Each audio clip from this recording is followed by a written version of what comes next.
Hello guys, welcome back to this channel. In today's video, I'm going to show you how you can add YouTube shortcut to Taskbar. Okay, let's get into it guys. First of all, we need to open up the YouTube website using Microsoft Edge. You can go to your Microsoft Edge browser and then you can go to the YouTube. Okay, and after the YouTube has been opened, we're going to go to the setting. You can click on this three dots on the top right, and then you're going to scroll down until you find more tools. Okay, select the more tools option, and then here you can simply click on pin to taskbar. Okay, like this guys, and the YouTube will be added to the taskbar, and you will get this question and just click on yes.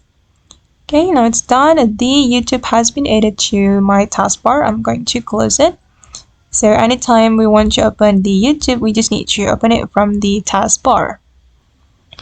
Okay guys, and that's all the way to add YouTube shortcut to taskbar on Windows 11. I hope this video will be useful for you. Thank you so much for watching and bye.